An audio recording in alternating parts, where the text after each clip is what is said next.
ओवीज kitchen या recipe चॅनलमध्ये तुमचे स्वागत आहे. तर आज आपण बटाट्याचा वापर करून ना अतिशय भन्नाट अशी रेसिपी करणार आहोत. यापूर्वी तुम्ही ही रेसिपी कधीच पाहिली नसेल, केली नसेल, पण जर एकदा केली ना तर नक्कीच या रेसिपीच्या प्रेमात पडाल. रेसिपी अशी आहे ना की नाश्त्यासाठी बनवा, डब्यासाठी बनवा किंवा मग जेवणामध्ये बनवा, किंवा पाहुणे रावळे आले तर स्वयंपाकाला किंवा मग नाश्त्यामध्ये काय बनवायचं सुचत नसेल ना तर अगदी उत्तम पर्याय आहे. नक्कीच एकदा ही रेसिपी करून पहा, ते सुद्धा तुमची अगदी भरभरून कौतुक करतील. आणि जर स्वयंपाकाचा कंटाळा आला असेल ना तर खरंच ही रेसिपी करा. अगदी झटपट बनणारी आहे, कमीत कमी साहित्यामध्ये कमीत कमी वेळेमध्ये तयार होणारी आहे. तर चला, थोडाही वेळ न घालवता लगेच व्हिडिओला सुरुवात करूया. आता ही रेसिपी ना मी 2 ते 3 जणांसाठी करते. त्यानुसार बघा, इथे मी 2 बटाटे घेतले आहेत. तुम्ही जर जास्त लोकांसाठी करत असाल ना त्यानुसार इथे साहित्याचं प्रमाण कमी जास्त करू शकता. बटाटे अगदी मीडियम साईजचे आहेत, त्यामुळे 2 बटाटे इथे मला पुरेसे आहेत. आता बघा, बटाट्याची साल काढून घेतली आहे कच्च्या बटाट्यांची, आणि अशा पद्धतीने फोडीमध्ये हे बटाटे कट करून घ्यायचे आहेत. बटाटे आपल्याला लगेचच पाण्यामध्ये घालायचे आहेत, नाहीतर बटाटे लाल वगैरे किंवा काळे वगैरे पडू शकतात. खूप जास्त मोठमोठ्या फोडीसुद्धा ठेवायच्या नाही आहेत. अगदी अशा पद्धतीने बटाट्याच्या फोडी करून घ्यायच्या आहेत. आता इथे मी 2 हिरव्या मिरच्या वापरणार आहेत. तुम्ही जर लहान मुलांसाठी करत असाल किंवा मग तुमच्या घरात जास्त लहान मुलं असतील ना तर मिरचीचं प्रमाणही तुम्ही तुमच्या आवडीनुसार कमी जास्त करू शकता. आता थोड्या वेळ आपण ते बाकीचं साईडला ठेवूया. इथे अर्धी वाटी रवा घेऊया. रवा इथे माझ्याकडे ना जाड होता, त्यामुळे मी जाड रव्याचा वापर केला आहे. पण जर तुमच्याकडे बारीक रवा असेल ना तो बारीक रव्याचा वापर करा. आता रवा एका भांड्यामध्ये काढून घ्यायचा आहे. तुम्ही कोणत्याही वाटीत काढा किंवा मग एखाद्या बाउलमध्ये वगैरे काढला ना तरी चालेल. आता यामध्ये 2 चमचे आपल्याला दही घालून घ्यायचं आहे. पाहू शकता, खूप जास्त सुद्धा दही घालायचं नाही. 2च चमचे दह्याचा इथे मी वापर केलेला आहे. आणि दही कमी आंबट असेल याची खात्री करून घ्या. खूप जास्त सुद्धा आंबट आपल्याला इथे दही वापरायचं नाही. ही रेसिपी अशी आहे ना की तुम्ही नक्कीच आठवड्यातून 2 ते 3 वेळा कराल एकदा बघितल्यावर, कारण की खूप जास्त झटपट बनते आणि चवीला म्हणाल ना तर खूप जास्त अप्रतिम लागते. तुम्हाला सुद्धा आश्चर्य वाटणार आहे रेसिपी बघून की फक्त बटाटा आणि रव्याचा वापर करून इतकी भन्नाट आपण रेसिपी तयार करू शकतो. तुम्ही खूपदा बटाट्याचे किंवा रव्याचे खूप जास्त वेगवेगळे पदार्थ बघितले असतील, पण ही रेसिपी कधीच पाहिली नसेल. आता बघा, रव्यामध्ये थोडंसं पाणी घालून हा रवा आपल्याला थोडा वेळ भिजत ठेवायचा आहे. अगदी चमच्याने व्यवस्थित असा हा रवा फेटून घेतला आहे. तोपर्यंत एका साईडला जे आपण बटाटे कट करून घेतलं होतं ना त्याच्यातलं पाणी काढून घेऊया. आणि हे बटाटे आपल्याला मिक्सरच्या भांड्यामध्ये टाकून घ्यायचे आहेत. त्याचबरोबर जी हिरवी मिरची कट करून घेतली होती ना ती सुद्धा घालून घेऊया. आणि यामध्ये ना अगदी अर्ध्या ग्लासला सुद्धा खूप कमी पाणी घालायचं आहे. खूप जास्त सुद्धा पाणी घालू नका, नाहीतर मग बॅटर खूप जास्त पातळ होईल. तुम्हाला हवं असेल ना तर नुसतं बटाटा सुद्धा फिरवलं ना मिक्सरला, अगदी थोडंसं पाणी टाकून तरी चालेल. तर बघा, बटाट्याची आणि हिरवी मिरचीची अगदी फाईन अशी मी पेस्ट करून घेतली आहे. तुम्हाला जितकं बारीक हे वाटता येईल ना तितकं बारीक वाटून घ्या. आता इथे बटाट्याचे 1-2 तुकडे राहिले होते ना ते मी पुन्हा वाटून घेणार आहे. ते बघा, तुकडे मी साईडला काढून घेतले आहेत. आता आपल्याला जे आपण मिक्सरचं भांडं सुरुवातीला ठेवून घेतलं होतं ना त्यामध्ये जो भिजवलेला रवा आणि दही होतं ना ते घालून घेऊया. बघा, रव्यामध्ये आपण बऱ्यापैकी पाणी घातलं होतं आणि रवा आपला छान असा फुललेला सुद्धा आहे.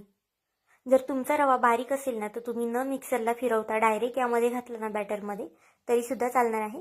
पण मी जो रवा वापरला होता ना तो जाड होता, त्यामुळे मी इथे मिक्सरच्या भांड्यामध्ये काढून घेणार आहे. तर इथे पाहू शकता, पाणी वगैरे न टाकता आपल्याला हा रवा वाटून घ्यायचा आहे. अगदी छान, जितकं बारीक होईल ना तितकं आपल्याला छान वाटून घ्यायचं आहे. आता ही सुद्धा पेस्ट यामध्ये घालून घेतलेली आहे. तर बघा, सुरुवातीला बॅटर तुम्हाला पातळ वाटत असेल, पण यामध्ये अजून काही जिन्नस जाणार आहे, त्यामुळे आपलं बॅटर जे आहे ना ते घट्ट होणार आहे. आता यामध्ये आपल्याला एक 4 ते 5 चमचे बेसन पीठ घालून घ्यायचं आहे. खूप जास्त सुद्धा बेसन पीठ घालू नका. एक 4 ते 5 बेसन पीठ पुरेसे आहे. आता बेसन पीठ घातल्यानंतर आपल्याला हे छान असं मिक्स करून घ्यायचं आहे. तुम्हाला हवं असेल तर चमच्याने सुद्धा मिक्स करू शकता, पण जर अशा पद्धतीने आपण रवीने वगैरे कशाने मिक्स केलं ना तर अगदी छान मिक्स होतं आणि त्याच्या गाठी वगैरे सुद्धा होत नाही. त्यामुळे शक्यतो बघा अशा पद्धतीने तुम्ही मिक्स करून घ्या. जितकं तुम्हाला हलवता येईल नाही, म्हणजे जितकं मिक्स करता येईल ना तितकं मिक्स करा. म्हणजे बॅटर जे आहे ना ते अगदी फ्लफी होतं, छान हलकं होतं. त्यामुळे तुम्हाला एक 2 ते 3 मिनटं तरी हे सतत ढवळत राहायचं आहे. जरी अजूनपर्यंत व्हिडिओला एक लाईक आणि सबस्क्राईब केलं नसेल ना, तर नक्कीच व्हिडिओला एक लाईक आणि सबस्क्राईब करून घ्या. कारण की तुमचे एक लाईक एक सबस्क्राईब हे नवीन यूट्यूबरसाठी खूप जास्त मोलाचं असतं. तसाच माझा हा व्हिडिओ तुम्ही कोणत्या देशातून शहरातून पाहत आहात ना, हे सुद्धा मला कमेंट करून सांगायला मात्र विसरू नका. आता हे बॅटर थोड्या वेळ साईडला ठेवून देऊया. तोपर्यंत आपण इथे जी आपली पुढची प्रोसेस आहे ना ती करून घेऊया. एक मिक्सरचं भांडं घेतलं आहे, त्यामध्ये थोडेसे शेंगदाणे घालून घेऊया. 6 ते 7 लसणाच्या सोललेल्या पाकळ्या घालून घेतलेल्या आहेत मी. आणि आपल्याला इथे थोडंसं ओलं खोबरं घालायचं आहे. तुम्ही इथे तुमच्या आवडीनुसार ओलं खोबरं किंवा मग सुकं खोबऱ्याचा वापर करू शकता. त्याचबरोबर इथे 3 ते 4 हिरव्या मिरच्या घातलेल्या आहेत. मिरचीचं प्रमाण इथे तुम्ही तुमच्या आवडीनुसार कमी जास्त करू शकता. जर तुम्हाला खूप जास्त तिखट आवडत असेल ना चटणी, तर तुम्ही थोडीशी मिरची अजून घातली ना तरी चालेल. आता यामध्ये आपल्याला थोडासा पुदिना सुद्धा घालायचा आहे. पुदिना घालणं ऑप्शनल आहे, तुमच्याकडे असेल तर नक्कीच आवर्जून घाला त्याने, कारण की खूप छान टेस्ट येते. आणि मुठभर इतपत आपल्याला कोथिंबीर घालायची आहे. आणि पाणी टाकून ही चटणी आपल्याला छान अशी वाटून घ्यायची आहे. तुम्हाला चटणी जितकी पातळ घट्ट ठेवायची असेल ना, त्यानुसार इथे तुम्ही चटणीमध्ये पाणी घालू शकता. आणि पाहू शकता अगदी फाईन अशी ही चटणी आपण वाटून घेतलेली आहे. एखाद्या वाटीमध्ये तुम्हाला ही चटणी काढून घ्यायची आहे. आता यामध्ये चवीनुसार मीठ घालून घेऊया आणि पुन्हा छान अशी चटणी मिक्स करून घेऊया. तुम्ही ही चटणी ना कशासोबतही खाऊ शकता. जर तुम्हाला पराठे वगैरे करायचे असतील ना, त्यासोबत सुद्धा ही चटणी खाऊ शकता. आता चटणी अजून छान होण्यासाठी ना इथे मी बघा एक छान अशी फोडणी ओतून घेतली आहे. फोडणीमध्ये तेल घालून घेतलं होतं, 1 चमचा मोहरी आणि 1 चमचा इथे मी पांढरे तीळ घालून घेतले आहे. त्याचबरोबर अर्धा चमचा जिरे घालून घेतले आहे. आणि ही आपली चरचरीत फोडणी या चटणीवरती ओतून घ्यायची आहे. नक्कीच एकदा अशा पद्धतीची ही चटणी करून पहा. तुम्हाला हवं असेल ना, तुम्ही डोशासोबत, उत्तप्प्यासोबत, इडली किंवा आप्पे वगैरे करतो ना आपण, त्यासोबत सुद्धा ही रेसिपी ट्राय करू शकता. म्हणजे अशा पद्धतीची चटणी ट्राय करू शकता. खूप जास्त अप्रतिम लागते खायला आणि बनवायला सुद्धा अगदी झटपट आहे. आता आपली चटणी तर तयार झालेली आहे. तोपर्यंत आपण जे बॅटर साईडला ठेवून दिलं ना, ते सुद्धा बघा अगदी छान असं फुललेलं आहे. जो रवा आहे ना तो अगदी छान फुलतो सुद्धा आणि बेसन पीठ सुद्धा यामध्ये अगदी छान असं फुललेलं आहे. आता पुन्हा एक 10 ते 15 सेकंद आपल्याला हे ढवळून घ्यायचं आहे. जितकं तुम्ही छान फेटाल ना, तितकं बॅटर जे आहे ना ते आपलं फ्लफी होतं आणि आपला जो पदार्थ आहे ना तो अगदी छान जाळीदार होणार आहे. आता हे छान असं मिक्स करून घेतलेलं आहे. तोपर्यंत ना एका प्लेटला इथे मी तेलसुद्धा लावून घेतलं आहे.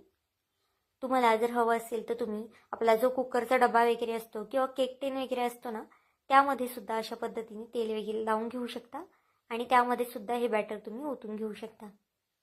पण मी अशा पद्धतीने एक मीडियम आकाराची जी आपली प्लेट असते ना, त्यालाच तेल वगैरे लावलेलं आहे. ब्रशने लावा किंवा मग हाताने वगैरे सुद्धा तुम्ही तेल व्यवस्थित कडेपर्यंत लावून घ्या. जर तेल लावलं नाही ना तर आपलं जे बॅटर आहे ना ते खाली चिटकू शकतं, त्यामुळे तेल आवर्जून लावा. आता इथे बघा आपलं जे पीठ आहे ना ते सुद्धा छान तयार झालेलं आहे. आता यामध्ये आपल्याला चवीनुसार मीठ घालून घ्यायचं आहे आणि पुन्हा छान असं मिक्स करून घ्यायचं आहे. मीठ इथे बेतातच घाला, कारण की आपण चटणीमध्ये सुद्धा मीठ घातलेलं आहे. आणि जर तुम्ही यामध्ये जर थोडंसं जास्त जरी मीठ घातलं ना तर पदार्थ आपला खायला इतका छान लागणार नाही. आता इथे एखाद्या फोडणी पात्रामध्ये किंवा मग अशा पद्धतीने पळीमध्ये अगदी थोडंसं तेल घालून घेतलं आहे. त्यामध्ये 1 चमचा मोहरी, 1 चमचा जिरे आणि अगदी थोडेसे पांढरे तीळ आणि कोथिंबीर घालून घेतलेली आहे. ही फोडणी आपल्याला यामध्ये ओतून घ्यायची आहे. अशा पद्धतीची फोडणी घातल्यामुळे ना पदार्थ अजून जास्त छान होतो, त्यामुळे फोडणी आवर्जून घाला. फोडणी घातल्यानंतर पुन्हा आपल्याला हे छान असे मिक्स करून घ्यायचं आहे. आणि यामध्ये आपल्याला इनो घालायचं आहे. इनोऐवजी तुम्ही इथे सोड्याचा सुद्धा वापर करू शकता. अगदी चिमूटभर इतपत इनो घालायचं आहे, खूप जास्त सुद्धा इनो घालायचं नाही. इनो घातल्यानंतर पुन्हा आपल्याला थोडा वेळ फक्त मिक्स करून घ्यायचं आहे. ही रेसिपी करायला म्हणाल ना तर खूप जास्त सोपी आहे. तुम्हाला फक्त बटाटा, रवा आणि हिरवी मिरची हे वाटून घ्यायचं आहे. बेसन पीठ घालायचं आहे यामध्ये आणि छान असं बॅटर मिक्स करून ह्याचा ढोकळा करून घ्यायचा आहे. तुम्ही यापूर्वी असा कधी ढोकळा केला होता का, हे सुद्धा मला नक्कीच कमेंट करून सांगा. खायला खूप जास्त अप्रतिम लागतो, पोटभरीचा सुद्धा आहे. पुढे तुम्हाला दाखवणारच आहे की आपला ढोकळा जो आहे ना तो नक्की कसा तयार झालेला आहे. आता बघा सगळं बॅटर यामध्ये मी ओतून घेतलं आहे. फक्त जे ढोकळ्याचं बॅटर आहे ना ते शक्यतो थोडंसं दाटसर ठेवा, खूप जास्त पातळ सुद्धा करू नका. आता सगळं बॅटर आपल्याला यामध्ये ओतून घ्यायचं आहे. तुमच्याकडे जर एखादा डबा वगैरे असेल ना, त्याचासुद्धा इथे तुम्ही वापर करू शकता. पण माझ्याकडे असा परफेक्ट डबा नव्हता ना, त्यामुळे मी इथे प्लेटचा वापर केलेला आहे. आता यामध्ये छान दिसण्यासाठी ना मी इथे थोडेसे चिली फ्लेक्स घातले आहेत. तुम्हाला आवडत असतील तरच घाला किंवा मग तुम्ही स्किप केलं ना तरी चालेल.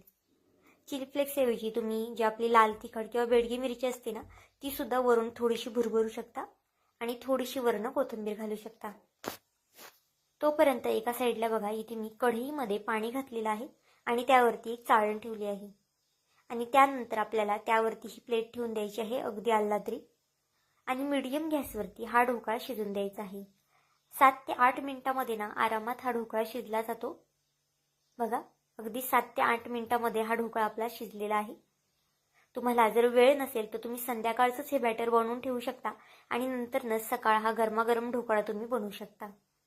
इथे पाहू शकता 7 ते 8 मिनिटानंतर आपण ताटली काढून घेतलेली आहे. गॅससुद्धा इथे मी बंद करून घेतलेला आहे. अगदी सावकाश पद्धतीने आपल्याला ही प्लेट काढून घ्यायची आहे. यामधून प्लेट खूप जास्त गरम आहे, तुम्ही काढताना ना रुमालाचा वगैरे सुद्धा वापर करू शकता आणि अगदी आल्लाद्री ही प्लेट काढून घ्या. इथे बघा, आपला जो ढोकळा तयार झालेला आहे ना, तो खूप जास्त गरम आहे. त्यामुळे इथे मी सुरीला थोडीशी ओलसर केली आहे सुरी आणि नंतर हा ढोकळा कट करून घेतलेला आहे. तुम्हाला हवं असेल तर तुम्ही थंड करून सुद्धा हा ढोकळा कट करू शकता. पण बघा, मी गरमागरमच हा ढोकळा कट करून घेणार आहे. जर सुरीला बॅटर चिटकत असेल ना, तर सुरी थोडीशी पाण्यामध्ये भिजून घ्या आणि नंतर कट करा. म्हणजे अगदी परफेक्ट असा ढोकळा आपल्याला कट करता येतो. अगदी छान मऊ जाळीदार असा ढोकळा तयार झालेला आहे. तुम्हाला मी कट केल्यानंतर काढून तर नक्कीच दाखवणार आहे. तुम्हाला हवं असेल तर तुम्ही याची चौकोनी पीससुद्धा कट करू शकता. कोणत्याही पीसमध्ये तुम्ही हा ढोकळा कट करू शकता. पण इथे ना मी थोडासा असा पिझ्झा कसा असतो त्याचा आकार दिलेला आहे, म्हणजे मुलेसुद्धा अगदी आवडीने खातात. साईडने सुद्धा थोड्याशा कडा रिकाम्या करून घ्यायच्या आहेत. पाहू शकता. आता एक पीस इथे मी काढून दाखवते. चमच्याने वगैरे काढा किंवा मग अशा पद्धतीने तुम्ही सुरीने वगैरे सुद्धा काढू शकता. अगदी सहज निघतं, कारण की सुरुवातीला ना आपण तेल लावलेलं खाली प्लेटला, त्यामुळे ढोकळा जो आहे ना तो अजिबातच खाली चिटकत वगैरे नाही. पाहू शकता, अगदी वाफा निघत आहे ढोकळ्यातून. खूप जास्त गरम आहे तरी सुद्धा आपला ढोकळा अजिबातच चिकटकलेला वगैरे नाही किंवा मग तुटलेला वगैरे सुद्धा नाही. अगदी मऊसूत झालेला आहे, जाळीदार सुद्धा झालेला आहे. नक्कीच एकदा अशा पद्धतीचा हा झटपट ढोकळा करून पहा. आता एका पॅनमध्ये ना मी अगदी थोडंसं तेल घालून घेतलं आहे. त्यामध्ये अगदी थोडीशी चिमूटभर इतपत मी हळद घातली आहे, चिमूटभर बेडगी मिरची घातलेली आहे आणि जे आपले ढोकळ्याचे जे पीस आहेत ना ते आपल्याला यावरती परतून घ्यायचे आहेत. तुम्हाला हवं असेल तर तुम्ही नुसता तसा ढोकळा सुद्धा खाऊ शकता किंवा मग असा सुद्धा त्याला फ्राय सुद्धा करू शकता. फ्राय केल्यामुळे फक्त दिसायला छान दिसतो, टेस्ट फारशी अशी काही बदलत नाही. बघा, मीडियम गॅसवरती हा ढोकळा आता आपण परतून घेणार आहोत थोडा वेळ. 1 मिनिटासाठी फक्त एका साईडने परतून घ्यायचा आहे आणि दुसऱ्या साईडने सुद्धा 1 मिनिटभरासाठी हा ढोकळा मी परतून घेणार आहे. तुम्ही जर इथपर्यंत व्हिडिओ पाहिलाच आहे आणि व्हिडिओ थोडा जरी आवडला असेल ना, तर नक्कीच व्हिडिओला एक लाईक आणि सबस्क्राईब करून घ्या. आणि माझा हा व्हिडिओ तुम्ही कोणत्या देशातून शहरातून पाहत आहात ना, हे सुद्धा मला नक्कीच कमेंट करून सांगायला मात्र विसरू नका. जेवणामध्ये कराल ना तरीसुद्धा उत्तम आहे, कारण की 3 ते 4 पीस खाल्ले ना तर आरामात पोट भरतं. मुलांच्या डब्यामध्ये सुद्धा तुम्ही 2 ते 3 पीस देऊ शकता, त्यांचं सुद्धा आरामात पोट भरणार आहे. आणि हा ढोकळा ना अजून छान दिसण्यासाठी तुम्हाला हवं असेल तर तुम्ही यावरती चीज वगैरे सुद्धा किसू शकता, म्हणजे मुले सुद्धा अगदी आवडीने खातात. तर बघा, दोन्ही साईडने छान असा भाजून झालेला आहे हा ढोकळा. आता गॅस बंद करायचा आहे आणि हे सगळे पीस आपल्याला काढून घ्यायचे आहेत. आणि जे बाकीचे पीस राहिले आहेत ना ते सुद्धा अगदी याच पद्धतीने मी परतून घेणार आहे. इथे बघा, खालच्या साईडने सुद्धा मी दाखवते तुम्हाला. खूप छान असा गोल्डन रंग आलेला आहे. पुन्हा थोडंसं अगदी तेल घातलेलं आहे. तुम्ही इथे तेलाऐवजी बटरचा सुद्धा वापर करू शकता किंवा मग तेलाचा सुद्धा वापर करू शकता. तुम्हाला आवडत असेल तर तुपाचा सुद्धा इथे तुम्ही वापर करू शकता. आता बघा, हा सुद्धा ढोकळा दोन्ही साईडने छान भाजून घ्यायचा आहे आपल्याला. खूप फास्ट सुद्धा गॅस आपल्याला इथे करायचा नाही, नाहीतर जर तुम्ही फास्ट गॅस केला ना तर हळद आणि जी लाल तिखट आपण घातलेलं आहे ना ते खाली लागू शकतं किंवा जळू शकतं. इथे पाहू शकता, सगळा ढोकळा आपला तयार झालेला आहे. कोणालाही कळणार सुद्धा नाही की आपण हा बटाटा आणि रव्यापासून ढोकळा केलेला आहे. तर इथे पाहू शकता, रंगसुद्धा खूप छान असा सुरेख आलेला आहे. नक्कीच एकदा ही रेसिपी करून पहा. खूप जास्त झटपट बनणारी आहे, कमीत कमी साहित्यामध्ये सुद्धा तयार होणारी आहे. तुम्ही आत्ता हा व्हिडिओ संपल्यानंतर सुद्धा ठरवलं ना तरी सुद्धा ही रेसिपी लगेच बनवू शकता. तर बघा, एक पीस इथे मी तोडून सुद्धा दाखवलेला आहे. अगदी मऊसूत असं झालेले आहेत. अशा एकदम चटपटीत चटणीसोबत तुम्ही ही डिश सर्व करू शकता. तर आजची ही रेसिपी तुम्हाला कशी वाटली मला हे कमेंट करून नक्की सांगा. आणि चॅनलवरती नवीन असाल तर चॅनलला एक लाईक आणि सबस्क्राईब करायला विसरू नका.